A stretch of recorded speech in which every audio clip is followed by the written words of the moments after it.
A라는 사람은 이렇게 말했어. 근데 B라는 사람은 반박을 할 거야. 그럼 반박을 한다라는 이 말을 통해서 아 얘는 수용하는 게 아니라 반박하는 거니까 말싸움하는 거구나 라고 우리가 알 수 있는 거고, 이 부분을 통해서 빈칸에 대한 답을 알 수 있는 거죠. 그래서 따라서 3번 문장에 나온 예시를 통해서 우리가 빈칸을 알 수 있기 때문에 예시 추론이 정답의 논리 근거다 라고 제가 작성을 한 겁니다. 이해되세요? 자, 하단의 중심 내용 요약 부분 같이 보겠습니다. 자, 중심 내용 요약은요, 빈칸은 누군가의 어떤 제안에 대해, 그러니까 철학적 담론이죠, 주요 소재. 철학적 담론은 쓰면서 할게요.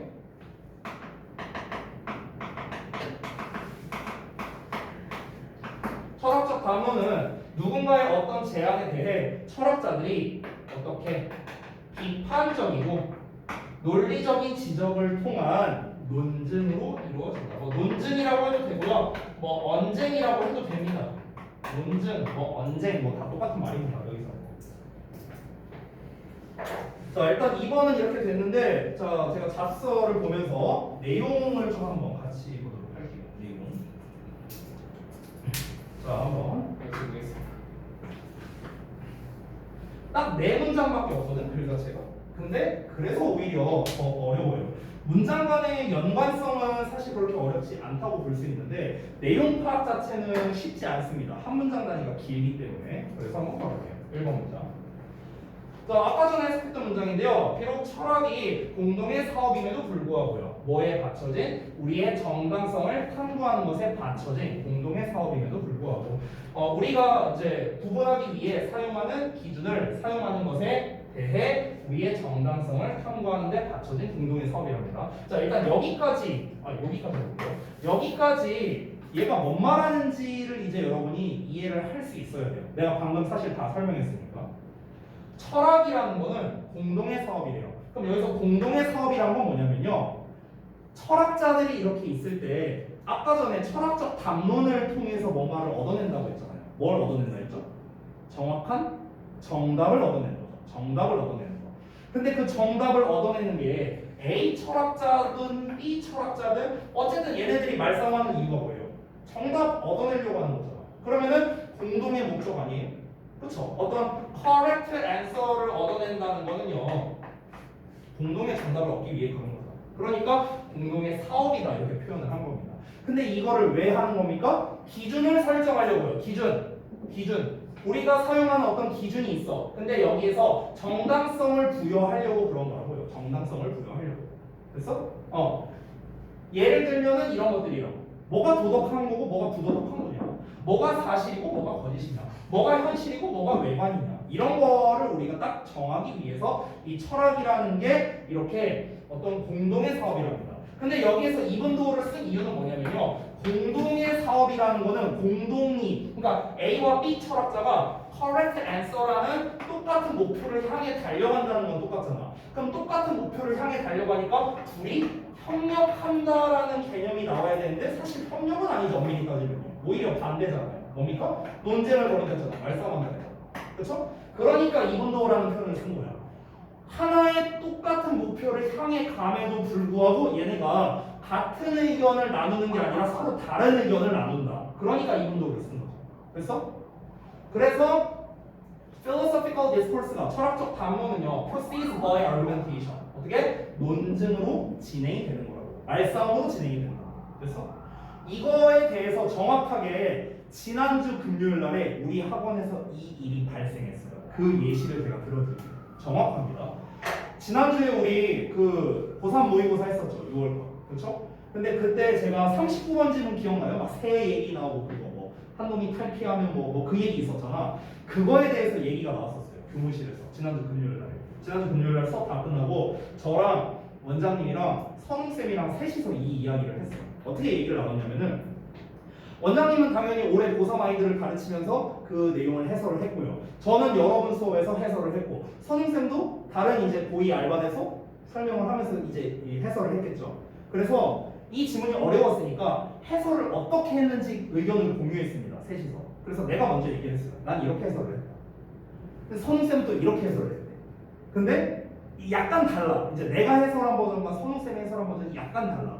근데 이 얘기를 듣더니 원장님이 나는 그렇게 생각을 안 하는데. 그러니까 나랑 선우쌤이 얘기한 것처럼 생각을 안 하는데. 그러면서 원장님이 자기 의견을 막 얘기를 하는 거예요. 아, 왜 그러냐면 여기에서 이러하기 때문에 나는 그래서 정답을 이렇게 이런 이유 때문에 정답을 3번이라고 해설하는 게 맞다고 생각한다. 이렇게 얘기를 하셨어. 원장님이. 그래서 나는 뭐라고 했냐? 근데 그렇게 설명을 해버리면 이 부분에 대해서는 아이들이 받아들이지 못할 수 있다. 그래서 나는 여기에서 이 부분과 이 부분을 이렇게 해서 이렇게 설명을 했다. 이제 이렇게 이제 얘기를 한 거지. 옆에서 듣고 있던 선생님은 원장님 말씀 맞네요. 원장님 말씀 맞네요. 이러고 있고 이제 사실상 나랑 이제 원장님이랑 이제 이렇게 된 거야. 근데 우리가 그런 이야기를 한 이유가 뭡니까? 내가 원장님과 말싸움하자고 그런 얘기를 했겠어요? 당연히 아니죠. 우리 셋의 공동의 목적은 뭡니까? 학생들에게 좀 더 그러니까 좀 더 질적으로 좋은 해설을 하기 위해서라는 공동의 목적이 있었잖아. 맞죠? 이게 일단 공동의 목적이야. 근데 여기에서 각자 일단 자신의 의견들을 제시를 한 거고 그 의견들을 총취합해서 그 취합한 걸 적절하게 우리가 말을 정리를 한 게 바로 뭡니까? 왜 정답이 3번인지에 대한 기준을 설정한 거죠. 이해됐어요? 정확히 이거랑 똑같은 내용. 그러셨죠? 자, 그러니까 결국에는 그런 공동의 목적, 우리가 정말 학생들에게 잘 지도하자, 좋은 해설 강의를 해주자 라는 공동의 목적이 있음에도 불구하고 뭐다? 원장님이 말씀하시면 아유 원장님 말씀이 무조건 맞습니다. 이게 아니라고. 무조건적으로 수용한 게 아니라 전부 다 뭐다? 언쟁을 벌임으로써 진행이 된다는 거죠. 그 얘기 하는 거야. 쉽죠? 이렇게 이해하면 쉽죠? 그래서 예시가 시작하는데 한 철학자가 제시할 수 있어. 현실에 대한 부합성을 제시할 수 있어요. 기준으로서. 뭐에 대한 기준이냐? 참된 믿음과 거짓된 믿음을 구별하는 것에 대한 그런 기준을 현실과의 부합을 통해서 제안할 수도 있답니다. 그러니까 결국에 어떤 철학자는 어떤 문제가 발생을 해요. A 철학자, B 철학자가 있으면 어떤 문제가 있어. 방금 전에 내가 말한 39번을 어떻게 해설할 거냐. 이런 문제가 발생해. 그러면 이거에 대해서 현실과 부합하는지래요. 그러니까 현실과 부합한다라는 게 현실과 매칭이 되느냐. 그러니까 현실성이 있느냐. 좀 더 쉽게 말하면 현실성이 있느냐. 이렇게 얘기를 하는데 근데 in order to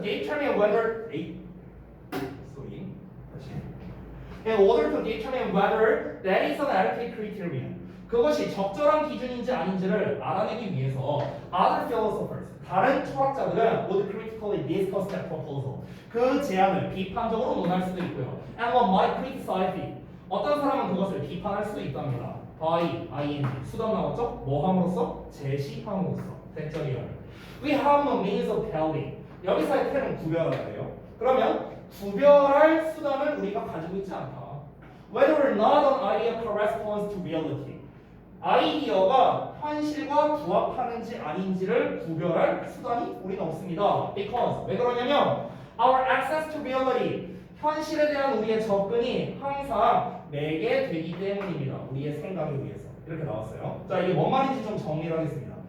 결국 한 사람이 야 현실과 맞는지 부합하는지 따져보자 이거예요. 따져보자 이렇게 얘기를 했어. 근데 B라는 사람은 뭐라고 말할 수 있냐면 야 현실과 맞는지 아닌지를 어떻게 구분하나? 이게 현실과 맞는 거야? 예를 들어서 외계인이 있다? 없다? 이런 얘기를 한다고 쳐볼게. 그러면은 A 철학자는 얘기하는 거야. 야 이거 한번 외계인이 있는지 없는지 현실성 있게 한번 따져보자. 외계인 본 적 있어? 있어? 없잖아. 현실성이 없잖아. 이렇게 말할 수 있다고. 근데 한 사람은 야 단순히 여기 있는 사람들이 외계인을 봤다고 안 봤다고 해갖고 그게 현실성과 부합한다고 말할 수 있는 거야? 그거 아니잖아. 다른 사람이 봤을 수도 있잖아. 그리고 이렇게 넓은 우주에 외계인이 있을 수 있지 않을까? 그럼 또 반대편에서는 야 그거는 추측일 뿐이잖아. 이러면서 계속 말싸움을 하는 거야. 됐어? 이런 식으로 이제 진행이 된다는 거죠. 그래서 4번 문장에서 and that's exactly how philosophical discussion develops. 여기까지가 앞 내용에 대한 요약이라고 생각하면 돼요. 요약. 왜 요약하는 거야? 그것이 정확히 철학적 논의가 전개되는 방식이랍니다. 그럼 그것이 뭔데요? 2, 3번 내용이죠. 2, 3번 내용. A가 제시하면 B가 반박하고 또 반박하고 이렇게 진행되는 거죠. 그렇죠? With all the parties to it advocating their own point of view. 자, 여기까지 잠깐 볼게요. 자, 여기는 참고로 with 분사 구문이야. 그래서 with 나오고 명사 나오고 ing 나오는 거지. 됐어? with 나오고 여기 명사 나왔죠. all the parties. 그리고 advocating ing 나왔죠. 됐어? 그래서 해석은 얘가 ing 하면서 이렇게 해석됩니다. 여기서 이시 가리키는 건 앞에 나와 있는 a philosophical discussion이에요. 철학적 담론입니다. 그러면 그 철학적 담론의 모든 당사자들이 뭐 하면서 옹호하면서 그들 자신의 관점을요. 그래서 옹호하면서 철학적 담론이 전개된다고. 각자 당사자들이 자기 의견을 피력한다고요. 원장님은 원장님 의견 얘기하고 루이쌤은 루이쌤 얘기하고요. 선웅쌤은 선웅쌤 자기 의견 얘기한다고. 나는 이렇게 해설한다 이렇게 해설한다 이렇게 해설한다. 됐어? 각자 자기 의견을 피력한다고. 근데 그 이야기를 들으면서 우리 선웅쌤은 어떻게 되셨습니까? Although they can jump ship and switch to the other side. 상대편으로 넘어갈 수도 있다고요. 원장님 말씀이 또 맞는 것 같은데? 원장님 말씀이 맞는 것 같은데? 이러면서 이제 넘어갈 수도 있다는 거죠. 얘기를 하다 보면. At the same time, 동시에 that they are committed. 그들은 헌신하게 된답니다. 전념한데요. 뭐에? To jointly figuring out. 공동으로 알아내는 것에 전념한다고. 뭘 알아내는데? The correct answer to the question. 그 의문에 대한 정확한 정답을 알아내는 데를 목표로 한다는 거죠. 됐어요? 이렇게 담론을 하는 이유가요. 그래서 마무리가 됐습니다. 결국 이거를 정리하자면은 어떻게 말할 수 있을까? 해당 토론의 당사자들, 패러프레이즈 있는 거 한번 볼까요? 해당 토론의 당사자들은 자신의 관점을 옹호합니다. 자신의 관점을 피력하고요. 그와 동시에 질문에 대한 공동의 답을 찾으려고 애쓰기도 한다. 이게 철학적 담론이 진행되는 방식이다. 이렇게 정리할 수 있는 겁니다. 됐죠? 그래서 정답이 2번 나왔다. 이제 좀 이해됐죠, 내용? 그렇죠? 이게 이제 단어가 일단 좀 어려운 것도 있고, 그리고 이제 철학적 담론이라는 말 자체, 특히 그러니까 패러프레이징 하면 사실 되게 쉬운 내용인데 이거를 이제 하나하나 문장이 또 워낙 길다 보니까 이걸 또 우리가 직독직해로 해결하려고 하다 보니까 아무래도 좀 내용이 어려울 수밖에 없는 거죠. 단순히 정답이 2번이다 해갖고 끝나면 안 되고 왜 정답이 2번이 나왔는지에 대한 근거를 아까 전에 제가 표현을 다 해드렸죠. 이렇게 정답을 도출해내는 과정이 중요한 거예요. 그래서 이거를 연습을 해볼 건데, 자, 숙제를 말씀드리겠습니다. 숙제는요 1에서 12쪽까지입니다. 번호로 따지면 6번까지예요. 1에서 6번까지. 근데 1, 2번 같은 경우는 우리가 오늘 수업 시간에 했고, 여러분 그 구문 독해 부분만 하시면 되겠죠. 1, 2번은요. 구문 분석과 해서 3, 4, 5, 6은 전부 다 하시면 됩니다. 자, 그리고 추가로 24에서 27번이 있습니다. 이게 페이지가 어디냐면요 47에서 48쪽입니다. 47, 48 연습편이에요. 근데 이 연습편 부분은 좀 잠깐 말씀을 좀 드릴게요. 47쪽을 잠깐 펴보시면은 이 내지문이 있는데, 연습편에 아까 전에 우리가 멘트를 봤었는데, 연습편은 지문의 구조를 의식하지 말고 문제를 풀어보세요라고 나와 있거든요. 우리가 앞부분의 유형편에서는요 열심히 지문 구조를 의식했어요. 문장 간의 연결성 따져봤고요. 근데 여기는 거꾸로 접근하는 게 좋다는 겁니다. 왜 그러냐면요 이유가 있어요. 여러분이 예를 들자면 여러분이 맨 처음에 스마트폰이라는 거를 쓰기 시작했을 때, 핸드폰이라는 걸 처음 쓰기 시작했을 때는 여러분이 아마 문자 메시지 보내는 속도가 굉장히 느렸을 겁니다. 그렇죠? 처음 써보는 거니까 기억이 어디지? 니은은 어디고? 이거를 우리가 의식적으로 훈련을 해야 됐어요. 의식적으로 외워야 돼. 기억은 여기, 뭐 디귿은 여기 외워야 된다. 됐어? 근데 지금 어때요? 지금 여러분이 기억이 어디 있는지 디귿이 어디 있는지 니네가 매번 신경 쓰면서 문자 보냅니까? 아니잖아요. 그냥 다다다다다다다 이렇게 하잖아. 왜? 하도 많이 해봤으니까. 그러니까 우리가 처음에는 의식적으로 연습을 하지만 숙달되면 무의식으로 나오게 되는 거예요. 됐어? 지금은 여러분이 이거를 처음 하는 거니까 의식적으로 접근을 할 수밖에 없지만 여러분이 숙달되면 무의식으로 나올 수 있습니다. 즉 너네가 문장 간의 연결성이라든가 이런 걸 통해서 정답의 근거가 나온다든가 지금은 의식을 해야 되잖아요. 근데 이게 숙달되면은 무의식으로 나오게 되는 거야. 그냥 자연스럽게 스무스하게 정답을 고를 수 있게 된다는 겁니다. 그러니까 너무 디테일하게 하지는 말고요. 24에서 27번, 즉 47, 48쪽을 할 때는 어떻게 하시냐면요. 일단 문제를 푸시고요. 왜 정답이, 예를 들어 정답이 1번이다. 그럼 왜 정답이 1번인지 그 근거가 되는 부분에 표시만 해주세요. 나는 이 부분을 보고 정답을 골랐다. 그냥 색깔펜으로 표시만 하면 돼. 알겠지? 각자 자기가 생각한 예를 들어 정답이 1번이라면 내가 왜 1번으로 골랐는지 이유가 있을 거 아니에요. 그거를 색깔펜으로 표시만 하면 된다 라는 겁니다. 이 숙제는 다음 시간 즉 다음 주 화요일까지 완료를 해오시면 되겠습니다. 됐죠? 자 그리고 아까 말했던 그 어휘 클리닉 이런 거 미루지 마시고요. 그리고 저기 뭐야 혹시 이제 우리 민준이나 현우 같은 경우는 그 어휘 클리닉이나 이런 거 제가 뭐 설명은 다 써놨는데 만약 헷갈리는 부분이 있다면 저한테 카톡으로 꼭 질문하시기 바라고 오늘부터 시작을 하셔야 됩니다. 알겠죠?